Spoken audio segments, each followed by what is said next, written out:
What up there, anime and manga communities? This is your boy Chidia, whatever the hell it is you want to call me. And today I'm here to talk about Akame got killed. Now, before I get into it, let me just give you the general information for this series. So Akame got killed it came out back in March 2010. It is written by Takahiro and illustrated by Tetsuya Tahiro. And it is a story, it's 51 chapters in it, and it's a story about a young boy named Tatsumi and how he becomes a member of an assassination group that is trying to kill off the government. Basically, it's a government overthrowing story. You know, we've heard millions of those before. I'm not saying it's generic. That's not what I'm saying. But his joining of an assassination group known as Night Raid, and from there, his journeys to bring an end to the corrupt government as it stands. Now, Akame got killed. This is the anime season, you know, summer anime season where the new anime starts coming out. And I've been hearing a lot of good things about Tokyo Ghoul and what's the other one? And Akame got killed, the one that I'm doing now, Derp. So now, between these two series, I chose to read Akame got killed because the plot line interested me more than Tokyo Ghoul. And I felt like Tokyo Ghoul was just trying to sell off of violence. Which I guess Akame got killed might be doing the same, but we'll get into that in a second. So, as I was reading Akame got killed, I found it odd about how this series got so hyped. Because as I read it, the first few chapters, right? I hated Akame got killed the first few chapters. Like, well, maybe I hate, but I thought it was very underdone. Like, I didn't feel like it was good. Like, I felt like it was like, pass on it. But as I read it, I really got into it. Like, Akame got killed got really, really addictive for me. And I read it I read the whole series over this weekend. I mean, it's only 51 chapters, but still. And I'm still mixed on what I want to give this. But let's just start talking about it. And maybe as I talk about it, I'll figure out my rating for it. So let's get into this. So Akame got killed. Let's start off with some of the things it does really well. For starters, it does the killing off of main characters. This is what the series is known for. Game of Thrones levels of killing off the main cast, and it holds up to that. You don't know who's gonna die, you don't know how they're gonna die, and it's very interesting to like that. That's one of the biggest things. That's the selling point for this. That is one of the big reasons why this series is hyped, is because not a lot of mangas do that, and this one is doing it. Now, should it be as hyped up as it is because of that? No. That does not mean that it deserves as much hype as it's getting. But I definitely like the breath of fresh air because I need that sometimes. You need that sometimes. You need to see characters actually, die from, life-threatening wounds and in life or death situations or battles. So the next thing is another thing Akame got killed does really well.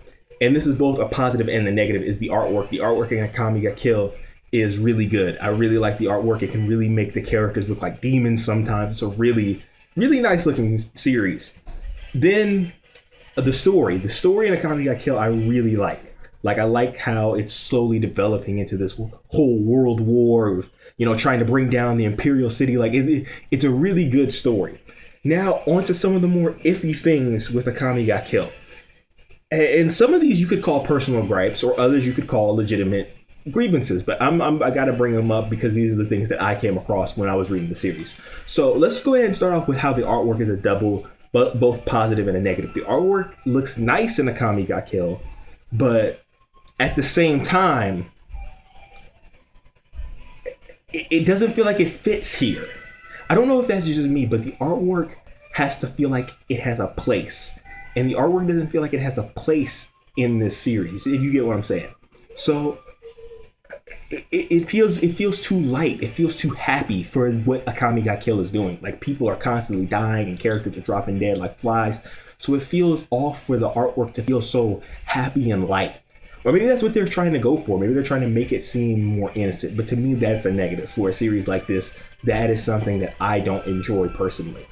Another thing is character development. And this one is hella, well, you know what? No, not character development. I just want to, this isn't even a bad, huge negative. It's not even a negative if you don't feel like it is. I just wanted to, it's just something that I feel like I really want to mention, is how when the main character kills, the series is called Akame got killed. Come on, he's going to kill someone. So when the main character kills his first person, what bothers me is the lack of feeling anything. And forgive me if I'm wrong, but it seemed like he didn't even care. Like, I get the person was evil and what they did or whatever, but no matter what, when you take another human being's life, unless there's something mentally wrong with you, you're gonna feel something. And for the most part, he seems like a caring individual. So it makes no sense to me how the main character Tatsumi feels nothing from killing another, his first person. That brings the herp derp syndrome in manga and anime, where someone who's never killed before just starts killing and then feels nothing from it. And that makes, I feel like it takes away from the depth of the character itself. But it's kind of like slightly rectified a little bit when he goes and he starts killing some other people, and then some other storylines come up. I just wanted to bring that up real quick. But other than that, character development, that's another good. I want to get back into the goods real quick. Character development is actually pretty good for Tatsumi and some of the other characters. You really see them grow as people, especially Tatsumi. Him growing into an assassin as the days go by is also good. And I know it sounds like I'm being contradictory here, especially with me talking about, how he didn't feel anything killed, but he develops it more and more into assassin with each coming mission. And another really good thing this series does is makes you empathize with the enemy. And I have to bring that up. Like, you really feel something for the enemy here. Like, you don't want them to die, because they have families and they have people that they care about too. And they make promises to come back, but they don't always get to come back because it's, war and assassins and stuff, and people die. And it's actually really sad. I found myself really sad a lot in this manga. It's actually a very depressing manga if you really get down into it. But another thing I don't really care for in Akame Got Killed is it's this underlining theme, like not theme, this underlining tone in the series, right? There's all these women, right? The majority of the people in the series of noticeable power are women, right?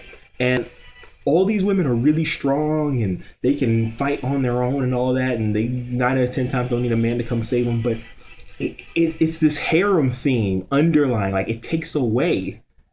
Do you know what I'm saying? Like, it feels like the series isn't really supporting women in underlying. Like, it's like this underlying tone. You can feel it. Like, it doesn't feel right. You know what I'm saying? It feels like he wants to do more fan service. He wants to do more. Like, it's just Tatsumi's personal harem. That's what this series kind of is, in a way. And it's just weird because it's like you want to feel like, oh, these women are strong, but then I don't feel it. Like, it's weird. I really can't even describe it. And I'm trying to think is there anything else that I feel like I should touch upon in Akame ga Kill. I think the series is only 51 chapters in, so it might still be too early. Maybe some things will get rectified. But I feel like I can't really talk about much else without spoiling some stuff. But you know what? I think I've touched upon enough. I think you've gotten the general knowledge. So now here is my rating for Akame ga Kill. I'm stuck between. What I want to give it is a must read. I feel like I should give it a must read, but I also feel like because of how I feel kind of iffy on certain things with this story, I feel like I should say you should give it a try. You know what? That's what I'm gonna say. I'm gonna say Akame ga Kill. You should give a try. I feel like that's a good rating for this because I don't know how this is all going to play out, especially with how short the series is as of right now. So let's just continue to look forward. But I definitely think you should give Akame ga Kill a try. It might be the greatest series you've ever read, but for me, it did not play out that way. The characters just relatively. That was another thing I should touch upon real quick. The characters feel kind of. Like there's a lot of things with Akame ga Kill that just feel very odd to me. Like I feel like they are negatives, but then the way that it's shown to me, they aren't. But then at the same time, I just have the feeling that they are. So I gotta give it off of my feeling, which is you should definitely give Akame ga Kill a try. But will it stand the test of time? We can only see. So that is my Let's Talk for Akame ga Kill. Definitely give it a try. If you have the free time. So, yeah, this is your boy Chidia signing out. Please be sure to rate, comment, and subscribe, and do other things to help a Black brother thrive. And I will catch y'all on the flip. It's been golden. Peace out, anime and manga communities.